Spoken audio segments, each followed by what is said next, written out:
பால்லாம் அடிக்கிறாங்க, கேட்ச் பிடிக்கிறாங்கன்னா அது அப்படியே வச்சு பிடிக்கிறது.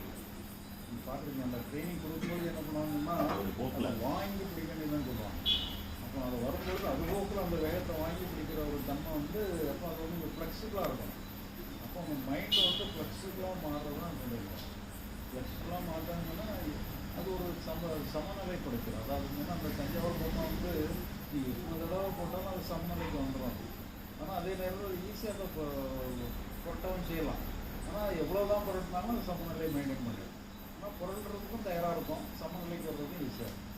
அந்த மாதிரி ஒரு நாணி வந்து மரணத்தை எப்படி எதிர்கொள்ளும்?